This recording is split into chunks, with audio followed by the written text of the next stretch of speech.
So imagine this. Your boss comes to you and says, hey, we need you in Tokyo for a week. Hmm. And normally, that is the jackpot of business trips, right? You're thinking about the energy, the incredible efficiency, trains running on the dot. And let's be honest, you're mostly thinking about the food. I Mhm. mean, even the convenience store egg salad sandwiches are. They're life-changing. That's arguably the best city in the world for a business traveler. Yeah.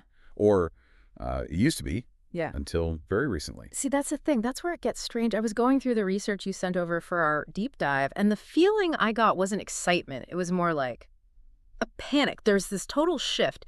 The city that was famous for being, incredibly hospitable and almost surprisingly affordable for business hotels is now, well, you said it feels broken. Broken might sound like a strong word, but when you actually look at the data, Yeah. it's really the only word that fits. We're not just talking about it being a little harder to find a room. Mhm. We're talking about a fundamental breakdown in the logistics of corporate travel in Japan. The whole ecosystem of the budget business trip is just evaporating. Okay, let's pause on that. Because I look at the exchange rate and I see the yen is historically weak against the dollar. So if I'm coming from the US or Europe, Japan looks like a bargain. You can get a Wagyu dinner for the price of a hamburger in New York. So why are we calling this an accommodation crisis? Is this just locals complaining that things aren't dirt cheap? And that's a common misconception, right? If you're a tourist holding US dollars, yes, it feels like everything's on sale. But we have to look at this from the perspective of the business ecosystem inside Japan, and even for international companies trying to manage their budgets. The price surge isn't a little bump, it's a vertical line. Right, hit me with the numbers. I want to see how bad this actually is. Okay, so we have to look at a metric called RevPR. In the hotel industry, this is basically the heartbeat. Rev PA. Right. It stands for revenue per available room. It combines how full the hotel is, the occupancy, with the actual room rate. It gives you the true temperature of the market. So it's not just the sticker price, it's how much money the hotel is actually making from every single room they have. Exactly. So if we go back to, say, early 2022, the average RevPAR in Tokyo was hovering right around 10,000 yen, Okay, and in US dollars, that's what? roughly $63. 63 bucks for a global capital city? That's insane. You can't get a motel on the side of a highway in Ohio for that. That's the baseline we were all used to. Tokyo was just that accessible. Now, fast forward to November 2023, that number jumped to over 18,000 yen. 18,000. So now we're talking about 116 US dollars. Okay, so nearly double. But I'm going to play devil's advocate again here. $116 a night. That still sounds pretty cheap. I mean, try booking a hotel in London or San Francisco for under 200. You'd be sleeping in a closet. So why is this causing a meltdown? Because you're thinking in dollars and you're thinking with the 2024 global travel mindset, you have to think in yen. And more importantly, you have to think about corporate policy. This is where the crisis actually is. It's not really in the wallet, it's in the rule book. You mean companies just won't pay for it? It's deeper than that. Let's talk about what we're calling the fixed budget trap. Mm-hmm. In traditional Japanese corporate culture, and honestly, this is true for a lot of big multinational companies too, travel expenses aren't based on the market rate. They're a flat allowance. Like a per diem, basically. Sort of, but specifically a hotel allowance. So a standard employee might have a policy that was written, I don't know, 5 or 10 years ago, Hmm. and it says, for a Tokyo trip, you get 10,000 yen per night for your hotel, period. Oh, I see where this is going. The policy says 10,000, the market says 18,000. And the employee is left holding the bag. But can't they just, email their boss, hey, prices are up, I need more money? In a small startup, Maybe. in a massive traditional corporation, Mhm. absolutely not. Changing that allowance isn't a quick email. It's a whole policy revision. It probably needs HR, finance, maybe even a board review. It takes months, sometimes years. So you have thousands of business travelers holding an allowance for 10,000 yen, standing in a city where the cheapest room is 18,000. That's a complete nightmare. So what happens? You can't just sleep in Yoyogi Park. You compromise. Yeah. And the compromises are, they're getting brutal. We're seeing a huge surge in business professionals having to use capsule hotels. I've stayed in one of those for fun when I was backpacking. It's like sleeping in a futuristic MRI machine. Right, it's a novelty when you're 22. It is not a novelty when you're a 45-year-old sales exec trying to prepare for the biggest presentation of your quarter. I mean, can you imagine trying to review your slides, iron your shirt, and get a good night's sleep in a little fiberglass tube? And you can hear the person in the pod next to you snoring through the wall. That isn't a business trip. That's just survival mode. It's humiliating for some, and it's productivity killing for everyone. But the other option is what we're calling the mega commute. So staying way out in the suburbs. Even further, we're seeing people book hotels in places like Chiba or Saitama. These are different prefectures. They find a place that fits the 10,000 yen budget, but now they're facing a 90-minute commute into central Tokyo. 90 minutes. One way. One way. Mm. And if you've ever been on a Tokyo rush hour train, you are not opening your laptop and getting work done. You're just crushed against the door. You get to your 9 a.m. meeting already exhausted. You've wasted 3 hours of your day just in transit. And that's the hidden cost, right? The company thinks it saved 8,000 yen on the hotel, but it burned 3 hours of productivity and probably tanked the meeting because the presenter is wiped out. It's a classic case of stepping over dollars to pick up pennies.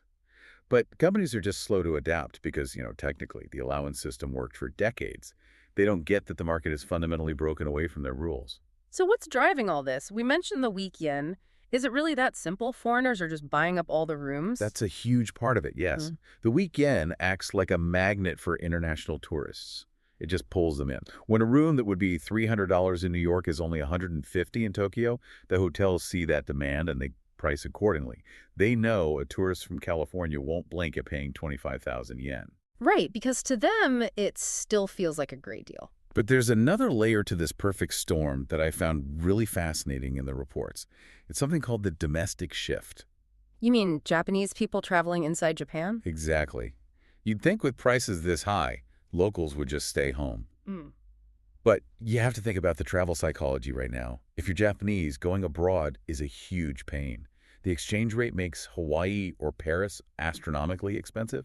Mm-hmm. And then there's this thing people are calling planning fatigue. Oh, I feel that. Just the idea of checking visa rules, booking flights, language barriers. Sometimes you just want the easy option. That's it. The post-pandemic friction is still very real. So instead of flying to Honolulu, a Japanese family takes the Shinkansen to Tokyo or Kyoto. They're rediscovering their own country. So it's like a pincer movement. You've got the inbound tsunami of foreign tourists with strong currencies coming from the top. And then you have this massive wave of domestic travelers coming up from the bottom, and they're all fighting for the same rooms. And the business travelers getting squeezed right in the middle. Look, tourists, both international and domestic, they book months ahead. They stay for 3, 4, 5 nights. They spend a lot.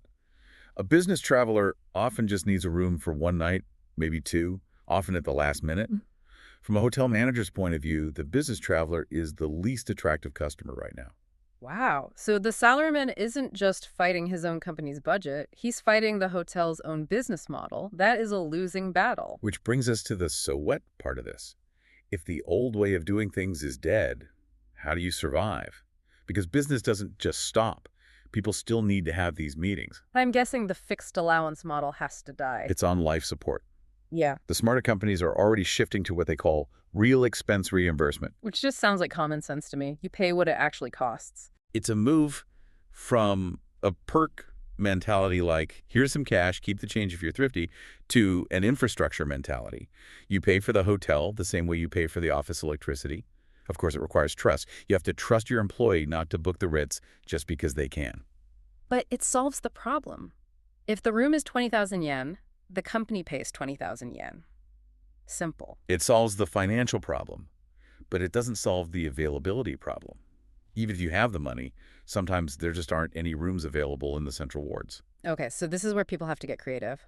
I saw in the notes you sent there's some interesting data on alternative lodging. And I don't just mean sleeping in a manga cafe. No, we're talking about professional alternatives. Yeah. Specifically, the rise of service departments. Unpack that for me, because when I hear apartment, I think of signing a lease, putting down a deposit. That's not for a business trip. It used to be. But the market has evolved. Service departments are now bridging that gap between a hotel and a rental. You book them like a hotel for a few nights or a few weeks, but they function like a home. You get a kitchen, a washing machine, maybe a separate living area. Which, if you're staying for more than a couple of days, is a total game changer. Just being able to wash a shirt or make your own coffee, that actually matters. It matters for your sanity and your productivity. Yeah. And looking at the sources, this is where specialized platforms are really stepping up. For example, a lot of the data we saw came from moveandstay.com. They've been in this space for like 25 years. specifically in the Asia-Pacific region. Yeah, I noticed them in the research. What was interesting is they aren't just another booking site. They seem to be focused specifically on this corporate niche. And that's the key difference. If you go on a big general travel site, you're competing with all the tourists. You're seeing hostels and vacation rentals mixed in. Move and Stay focuses on extended stay serviced apartments, and even serviced offices. Wait, serviced offices too? Yes. And think about why that's so important in this crisis. If you're forced to stay in a tiny room or further out, you might not have a desk. You definitely don't have a meeting room. A platform that connects you to a serviced office gives you a place to actually do your job. That's huge. It's decoupling where you sleep from where you work. Exactly. And because they've been doing this since the early 2000s, they have these deep relationships with property managers in Tokyo. They aren't just scraping the web. They're curating their inventory for professionals. For a listener who's actually dealing with this, looking at a specialist platform like that one that you need a washer and good Wi-Fi, not a swimming pool, is probably the smartest tactical move you can make. That makes total sense. If the general market is flooded with tourists, you go to the specialist market. It's like avoiding the highway during rush hour and taking the side streets that only the locals know about. That's a perfect analogy. You have to navigate around the congestion. Are there any other strategies? What about the really big corporations? Can't they just muscle their way in? They're trying. We're seeing a return to really aggressive corporate rate negotiation. Companies are going to the big hotel chains and saying, look, we'll guarantee you 500 room nights this year, but you have to lock in our price at 15,000 yen. But does that even work when the hotel knows it can sell that same room to a tourist for 30,000? It's getting much harder. Hotels are pushing back. They're saying, why would we give you a discount when we can sell out at full price? So those negotiations are getting very, very tense. It's forcing companies to be much more strategic, planning trips months in advance, grouping meetings together, or, and this is the big one, questioning if the trip needs to happen at all. Right. That's the elephant in the room. At what point does the cost get so high that the boss just says, you know what, just get on Zoom? And that is the existential threat to all of business travel. We know face-to-face is better, especially in Japan. You need to bow, you need to exchange business cards properly, you need to go for drinks after the meeting. That's how trust is built. You can't share a sec over Zoom. You cannot. But if a 3-day trip that used to cost the company $1,000 now costs $2,500, the CFO is going to start asking questions. Is this meeting really necessary? So it feels like we're seeing a fundamental shift where business travel becomes a luxury good. Only the senior VPs get to go to Tokyo. The mid-level managers are stuck on video calls. I've started calling it the gentrification of access. Ooh, I like that.